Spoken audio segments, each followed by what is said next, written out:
Juntos por la Paz, CONADIC. Gobierno de México.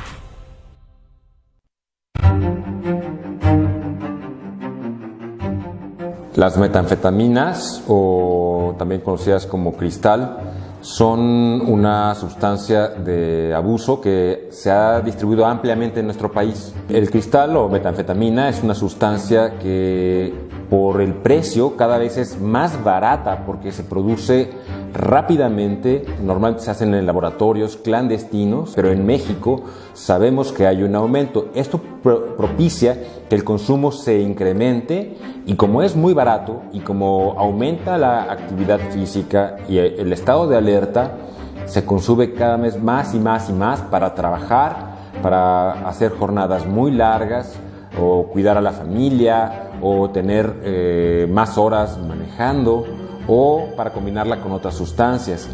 La metanfetamina es un riesgo importante para la incidencia de psicosis, especialmente durante la abstinencia después de dosis altas, para cambios en la nutrición, para cambios en el ciclo de sueño. La abstinencia también se relaciona con depresión, con ansiedad y cambios en la conducta. El grave problema de la metanfetamina es que además daña gravemente el árbol respiratorio y el sistema cardiovascular. Gobierno de México. Buenas tardes a todos. Muchas gracias por acompañarnos el día de hoy. Mi nombre es el Dr. Víctor Guiza. Yo soy el jefe de hospitalización y proyectos clínicos de Centros de Integración Juvenil. Y me permito agradecer muchísimo a la CONADIC y a Centros de Integración Juvenil por invitarme a este Facebook Live, donde hablaremos un poco acerca del consumo de metanfetaminas en nuestro país. Abordaremos un poco los temas de historia de la sustancia, qué son las metanfetaminas, qué efectos tiene en el cuerpo, la situación mundial en cuestión de esta sustancia, la epidemiología en México y al final algunas conclusiones. Se ha descrito que en 1887 se sintetizó por primera vez la anfetamina. Seguramente diré el nombre mal de este químico porque es un químico rumano, pero fue sintetizada por Lazar Edeleanu. Fue hasta 1930 que se estudia su acción en el sistema nervioso central como un estimulante. En 1932, la anfetamina normalmente se utilizaba para el tratamiento de asma, ya que es un buen broncodilatador. También se utilizó para narcolepsia, obesidad y en algunos casos para el TDA. No es hasta 1919 que en Japón, mediante la N-metilación de la anfetamina, se crea o se sintetiza la metanfetamina por Akira Ogata, un químico japonés. A partir de esta época de la Segunda Guerra Mundial, se generaliza su uso en Estados Unidos, en Japón y en Alemania, ya que pues, es una sustancia que permitía una mejor acción en combate para los soldados. Y al final de la guerra, en 1941, se vende comúnmente sin receta en Japón. Esto con la finalidad de contrarrestar somnolencia y aumentar la vitalidad. Excelentes características para una población que necesitaba trabajar muchísimo, ¿no? Ya en la posguerra hubo un excedente de este medicamento y en la imagen podemos ver el ejemplo de la caja con la que se vendía con el nombre de Filopon. En 1954, el número de personas dependientes a la metanfetamina en Japón aumentó a más de 550,000 y se habla de que esta es la primera epidemia de consumo de metanfetaminas, aunque pues ha habido muchas más y hasta la actualidad hay un problema del consumo en este país. En la época de los 60 en los Estados Unidos se vendía de forma común para el tratamiento de la obesidad y la depresión. No es hasta los años 70 que se implementan restricciones legales. Esto ocurriendo en la Convención de Viena de 1971. A partir de estas restricciones, cambia el patrón de usuario. A un inicio de trabajadores manuales, posteriormente siendo utilizada en estudiantes universitarios, profesionales calificados y en mujeres, que en ese entonces era una población que normalmente no consumía estas sustancias. ¿Qué es la metanfetamina? Como ya habíamos hablado, es un derivado de la anfetamina, es como un primo hermano, ¿no? Que básicamente la diferencia es la N-metilación, ¿no? Claramente es un estimulante del sistema nervioso central muy potente, es altamente liposoluble, lo que le permite llegar a la barrera hematoencefálica de una forma mucho más rápida y tener sus efectos inmediatos en el sistema nervioso central. Libera grandes cantidades de monoaminas al espacio sináptico, no nada más dopamina, que es generalmente en lo que nos enfocamos, sino también serotonina y norepinefrina. Y en esta presentación pueden ver aquí la representación gráfica de la molécula. En cuanto al mecanismo de acción, se dice que disminuye la recaptura de monoaminas al bloquear los transportadores de cada una de ellas, tanto de norepinefrina, de serotonina y de dopamina. También interactúa con el TAR-R1, que es Trace Amine Associated Receptor, lo cual inhibe la recaptura de dopamina dependiente de este receptor.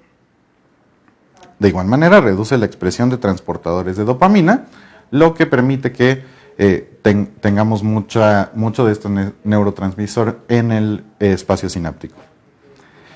Inhibe también la actividad de la monoaminoxidasa, una enzima que se dedica a eliminar las monoaminas o estos neurotransmisores en el espacio sináptico. Y por último, también se ha descrito que aumenta la expresión y actividad de la tirosina hidroxilasa, que es la enzima que ayuda a la síntesis de la dopamina. En cuanto al efecto del consumo, perdón que tenga esta imagen en inglés, pero quise dar crédito al ilustrador Joshua Seong, que en colaboración con Very Well, una página que habla de estas situaciones, crearon esta buena imagen que me pareció muy útil para la exposición. Lo que nos dice aquí es que qué pasa en la intoxicación con metanfetamina, ¿no? Por un lado tenemos los efectos psicológicos, donde podemos observar delirio, psicosis, alucinaciones. Por otro lado también tenemos el efecto como más placentero de la sustancia, que es la euforia. Puede presentarse también episodios de agresión, tanto autoagresivas como heteroagresivas, y esta sensación de autoconfianza, ¿no? Por otro lado, tenemos los efectos físicos, ¿sí? Que se representan principalmente por complicaciones cardíacas. Podemos ver cambios importantes en el ritmo cardíaco, principalmente taquicardia. Hay una estimulación completa del cuerpo. Se presenta frecuentemente náusea y la sensación de frío o calor. Una de las complicaciones también graves de esto es que puede aumentar mucho la temperatura y provocar, como aquí podemos observar también, convulsiones. Hay también complicaciones, como les decía, cardíacas más graves, como puede ser el infarto o algunas arritmias fatales, ¿no? Esto puede relacionarse con la muerte y, evidentemente, pues también tenemos la complicación de que podemos desarrollar dependencia a esta sustancia, ¿no? En cuanto a los efectos a largo plazo, tenemos este estudio, un metaanálisis que habla acerca de cuáles son los principales déficits cognitivos que podemos encontrar en personas ya con un consumo crónico de esta sustancia. Pues primero hablamos de que hay un déficit en la cognición global, también en la atención, las funciones ejecutivas, en la fluidez del lenguaje, en el aprendizaje verbal, la memoria visual, la memoria de trabajo, pero sobre todo tenemos que subrayar que los déficits más importantes en estos pacientes es en el control de impulsos y en la cognición social, que es esta habilidad, ¿no?, que tenemos los seres humanos para reconocer reglas sociales y situaciones sociales específicas. En este sentido se estudia cuando se le se le pone a un paciente o una persona que consume esta sustancia imágenes de caras de otras personas, donde ellos deben de identificar si están tristes, si están enojados, si están serios, si es una expresión neutral, etcétera, ¿no? Y aquí es donde observamos mayores déficits. Continuando con los efectos a largo plazo, tenemos que considerar siempre los trastornos mentales y de la conducta que están asociados al mismo consumo de la metanfetamina, ¿no? Se relaciona muchísimo con depresión, con ansiedad, con fatiga crónica, con trastornos del sueño y además también con trastornos de la conducta alimentaria. Sin duda, una de las complicaciones en salud mental más importantes del consumo de metanfetaminas es la psicosis. Es una de las características que más hacen que acudan los pacientes a servicios especializados, ¿no?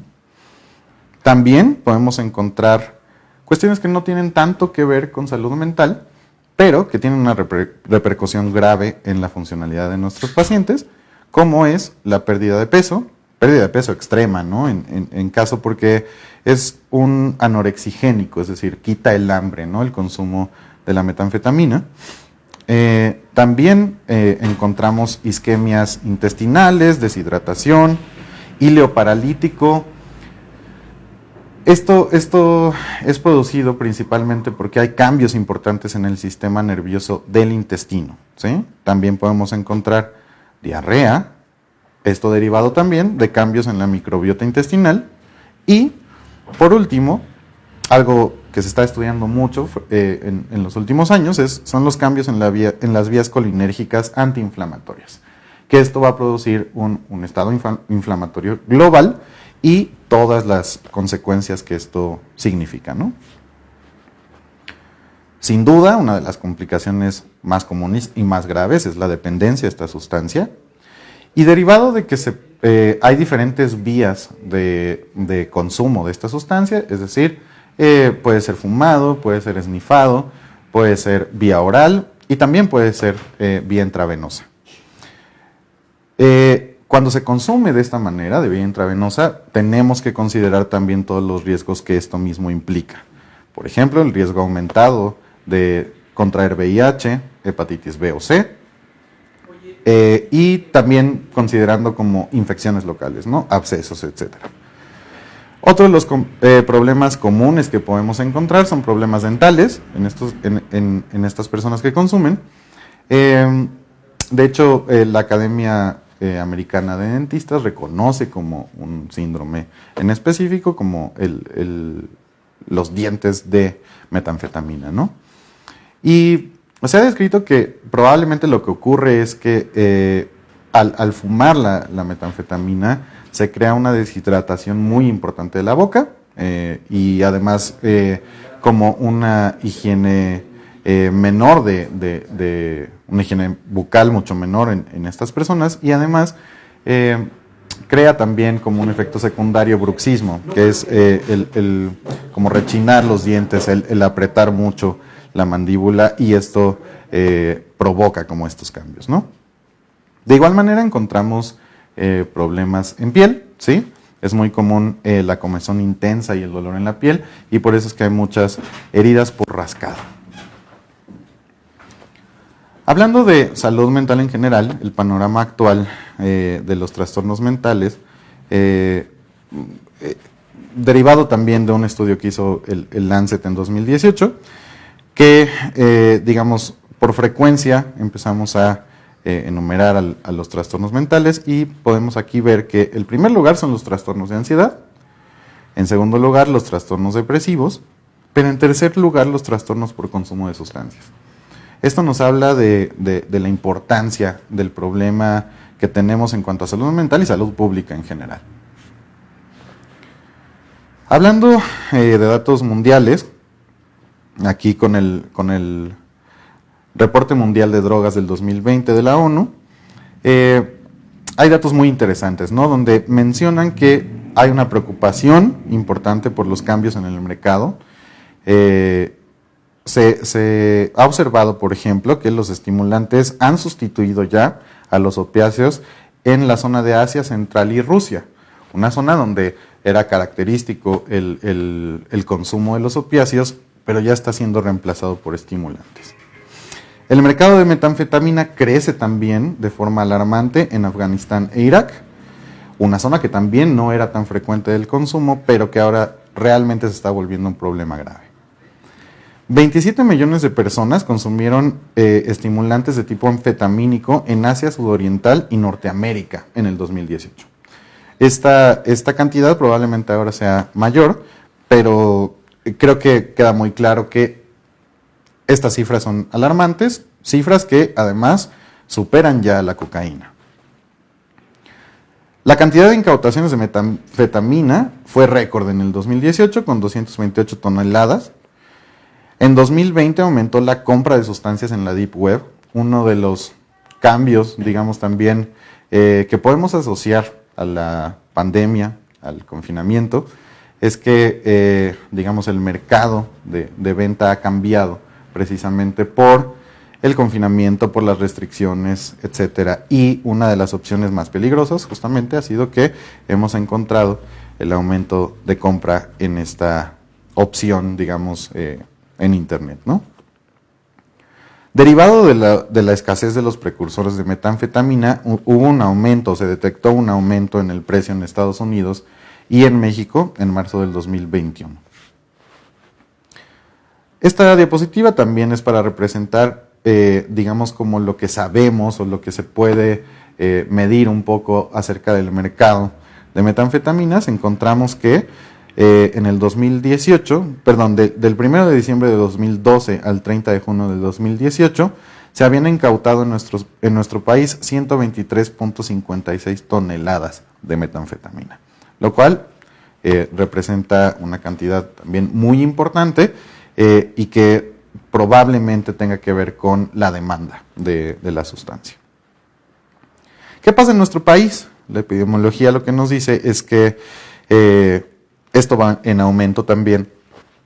Y aquí les quise presentar esta tabla que, derivado de la preocupación de la CONADIC acerca del cambio de la conducta, pues de salud mental en general, pero también de la conducta adictiva, con apoyo del Observatorio Mexicano de Salud Mental, se hizo una encuesta con un número de participantes bastante importante, como por ahí de 17,000 personas, donde participaron contestando una encuesta de tipo Likert, ¿no? Donde ponían cuáles eran sus cambios durante la pandemia, ¿no? Entonces aquí podemos observar por lo menos 3 datos que se me hacen importantes, ¿no? Sabemos que las sustancias que más se consumen son alcohol, tabaco y, bueno, en tercer lugar, marihuana, ¿no? Pero algo que realmente es interesante de este estudio fue que los tranquilizantes y opioides fueron cuarto y quinto lugar respectivamente, y esto es algo que normalmente no se presenta en la estadística mundial ni local en México, ¿no? De igual manera, 16% y 15% cocaína y metanfetaminas, ¿no? Entonces, creo que es un dato interesante, ¿no? Que tenemos que analizar muy bien, ¿no? Con datos de centros de integración juvenil, CAPAS y centros no gubernamentales, se obtiene esta información que me parece muy, muy importante de platicarles, donde podemos observar que en el caso de los hombres, el primer lugar de demanda de tratamiento por consumo de sustancias es el caso de los estimulantes de tipo anfetamínico, ¿no? Con un 30.9%.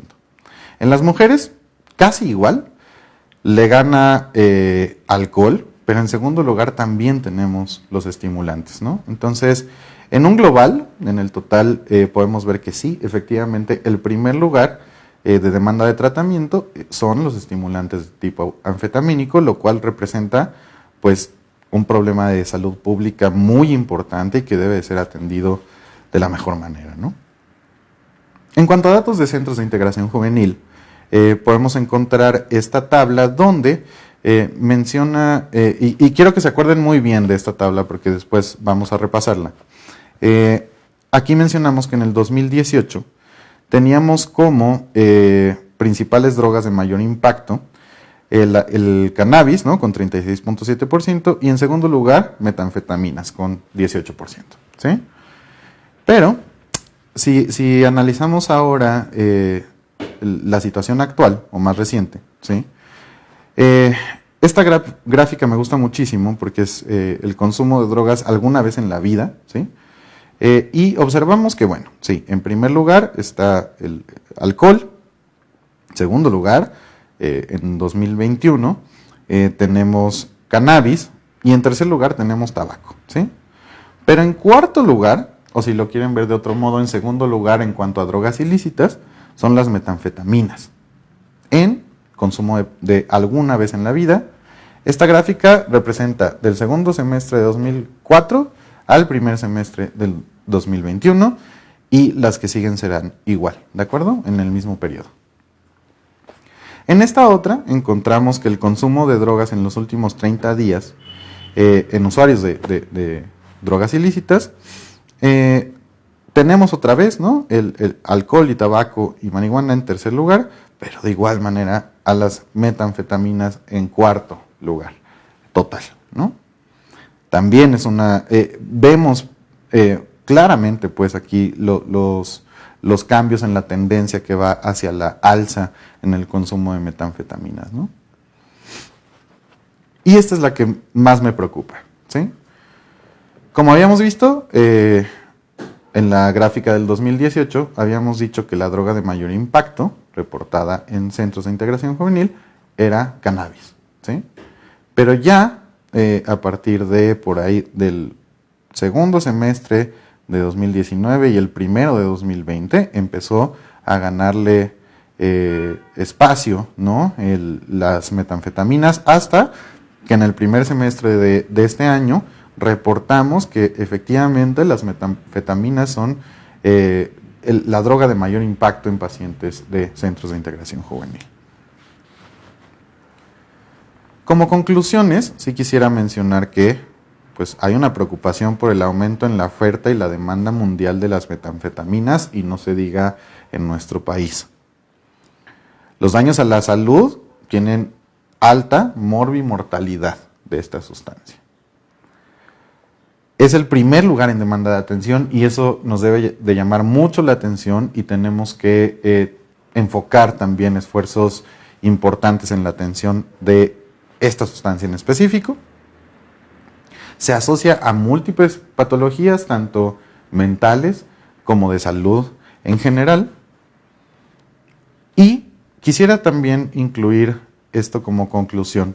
Debemos de considerar siempre a los grupos vulnerables, en este sentido a las mujeres, y no se diga también a las mujeres embarazadas, que tienen su propio perfil de riesgo y su propio perfil de complicaciones en cuanto al consumo de metanfetaminas, y a la población LGBTTIQ+, que es una población donde frecuentemente se consume metanfetaminas en el contexto del fenómeno de chemsex, ¿no? Que también es como un problema a tratar aparte. Y sin duda también hay una preocupación por la disminución de la pureza por falta de precursores en el mercado, ¿no? Derivado del confinamiento.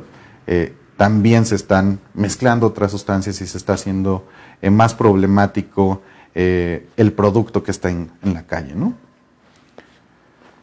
Sin más, pues dejo la bibliografía que utilicé para la exposición del día de hoy, y les agradezco mucho su permanencia, y me permito también hablar un poco de que por favor no olviden las opciones que tenemos en centros de integración juvenil, tanto consulta externa como centro de día, como hospitalización, están al servicio de todos. Y me gustaría mencionar que tenemos en el portal de autodiagnóstico, es un portal donde se puede acceder a ciertas entrevistas, donde yo puedo medir alguna problemática de consumo o de salud mental en general. Los invito a entrar a esta página, y pues nuevamente les agradezco a todos mucho, y hasta luego.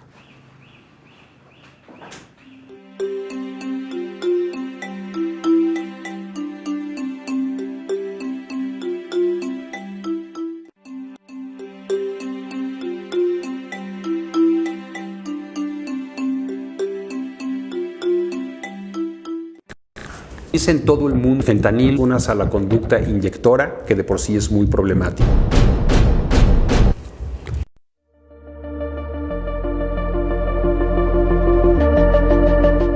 La Línea de la Vida es un servicio dedicado a la atención y promoción de la salud mental, así como a la prevención, recuperación y rehabilitación de sustancias psicoactivas y emergiendo todo el personal de salud que en este canal, vía telefónica, redes sociales y presencial, a quien lo necesite.